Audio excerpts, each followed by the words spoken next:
অনেক সময় আমাকে প্রশ্ন করা হয়, আসলে এত যে কাউন্সেলিং দিচ্ছেন, সবাই কি আসলে সুস্থ হচ্ছে? যদি ডিফিকাল্ট ক্লায়েন্ট আসে কিভাবে হ্যান্ডেল করেন? আসলে আজ আমি যেটা নিয়ে কথা বলতে চাই সেটি হচ্ছে, যখন কোনো ব্যক্তি, কোনো ক্লায়েন্ট খুব ডিফিকাল্ট হয়, আসলে তখন আমরা নিজেকে খুব অসহায় মনে করি। ছোট্ট একটা উদাহরণ আপনাদেরকে দিতে চাই। একবার পিতামাতা তার সন্তানকে নিয়ে আসছে কাউন্সেলিং এর জন্য। সন্তানের বয়স 15 এবং সন্তান যেটি বলেছে সেটি হচ্ছে তার পড়াশোনা করতে ভালো লাগে না, ঘরে থাকতে ভালো লাগে না, খুব মারপিট করতে ইচ্ছে করে। তাহলে যখন সন্তানের কথা শুনলাম, তখন তাকে প্রশ্ন করলাম যে আসলে কি কারণে আপনার এই ধরনের মনোভাব তৈরি হচ্ছে। সন্তান কিছুই বলতে পারেনি এবং আসলে সে বলতে চাচ্ছে না, কারণ সে ইচ্ছা করে কাউন্সেলিং সেশনে আসেনি, পিতামাতা তাকে নিয়ে আসছে। এবং পরবর্তীতে যখন পিতামাতাকে ইনক্লুড করলাম, কারণ যেহেতু সন্তানের বয়স মাত্র 15, টিনেজার, তাহলে পিতামাতার সাথে কথা বলা প্রয়োজন। সেক্ষেত্রে পিতামাতা যেটা দেখালো সেটা হলো মায়ের কথা, যে তারা 5 বছর পর্যন্ত ডিভোর্স ছিল এবং এই সেপারেশন থাকার কারণে সন্তান কোন এক সময় মায়ের সাথে ছিল, কোন এক সময় বাবার সাথে ছিল এবং এই সেপারেশনটি, এই ডিভোর্সটি সন্তানরা মেনে নিতে পারেনি।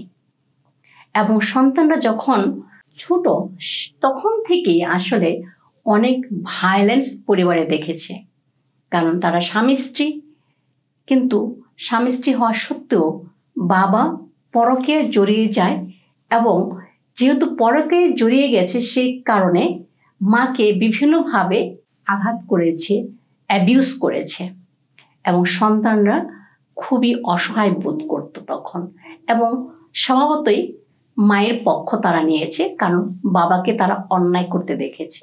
যাই হোক, শেষ পর্যন্ত এই বাবা মাকে ডিভোর্স দিয়ে যার সাথে পরকীয়ায় জড়িয়েছে তাকে বিয়ে করে। এখন সন্তানরা আবার স্টেপ মাদারের সাথে থাকা শুরু করে, কিন্তু তারা এই স্টেপ মাদারকে কোনোভাবেই সহ্য করতে পারে না এবং বাবাও তাদের সন্তানের, যেহেতু তারা ছেলে সন্তান, তাদেরকে তাদের কাস্টাডি মাকে দেয়নি। মা এদিকে 5 বছর সেপারেট থাকার পর দেখা গেল যে বাবা যে নারীর সাথে পরকীয়া ছিল তাকে বিয়ে করেছে, তাকেও ডিভোর্স দিয়েছে। এখন মা তার সন্তানদের দিকে তাকিয়ে পুনরায় তার স্বামীকে বিয়ে করে, কিন্তু সন্তানরা এটা কোনোভাবেই গ্রহণ করে না এবং তার বাবাকে তারা সহ্যই করতে পারে না। তাহলে দেখেন, যখন মা বাবা এই কথাগুলো বলছিল, বাবা কোনোভাবেই গ্রহণ করে না এবং তিনি মানতে নারাজ যে পিতামাতার সম্পর্কের কারণে সন্তান এই ধরনের আচরণ করছে। সে পড়াশোনা করছে না, এমনকি মা যদি তাকে কোনোভাবে শাসন করে, উল্টে মাকে মারতে যায়। এই যে ঘটনাটি বললাম, কি কারণে বললাম, আসলে এরাই হচ্ছে আমাদের জন্য ডিফিকাল্ট ক্লায়েন্ট। যখন কোনো পিতামাতা মানতে নারাজ যে তাদের কারণে সন্তান বিপথে যায় এবং বাবা বারবারই বলছিল, দেখেন, কেউ ভালো হবে না খারাপ হবে সেটা সম্পূর্ণ তার চয়েস। আমাদের ছেলে এই যে আমাদের ডিভোর্সের ব্যাপার, আমাদের পরকীয়ার ব্যাপারটাকে অস্ত্র হিসাবে নিচ্ছে এবং আমাদেরকে ব্ল্যাকমেল করছে, আপনি তাকে বুঝান যেন সে পড়াশোনা করে। আসলে এটা অত্যন্ত একটি চ্যালেঞ্জের ব্যাপার। আমি কোনোভাবেই সন্তানকে পরিবর্তন করতে পারবো না যদি না পিতামাতা তাদের অপরাধের কথাগুলো স্বীকার করে, সন্তানদের সাথে একত্রে কথা বলে এবং এই তাদের অপরাধের জন্য সরি বলে। কিন্তু বাবা কোনোভাবেই সরি বলবে না এবং তার ভুলটা স্বীকার করবে না। এই সমস্ত ক্ষেত্রে আসলে আমরা খুবই চ্যালেঞ্জ ফিল করি এবং কাউন্সেলিংয়ে কোনোভাবে এই পরিবারগুলোকে বা সন্তানদেরকে সাহায্য করতে পারি না।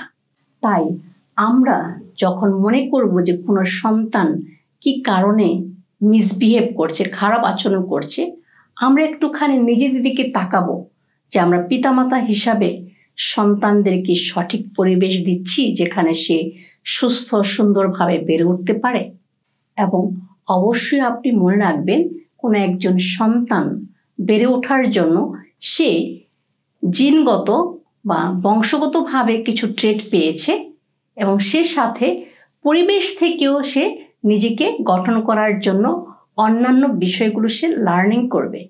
তাই আসুন আমরা সন্তানদেরকে উপযুক্ত পরিবেশ দেই তাদের বৃদ্ধির জন্য, তাদের বেড়ে ওঠার জন্য, তারা যেন পড়াশোনা করে নিজে স্বাবলম্বী হয় এবং পারস্পরিক যে সম্পর্ক সেই সম্পর্কটা যেন ভালোভাবে বজায় রাখে সেদিকে খেয়াল করে সচেতন হয়। আমাদের এই ভিডিওটি যদি আপনার ভালো লাগে তাহলে লাইক, কমেন্ট, শেয়ার করুন। ধন্যবাদ।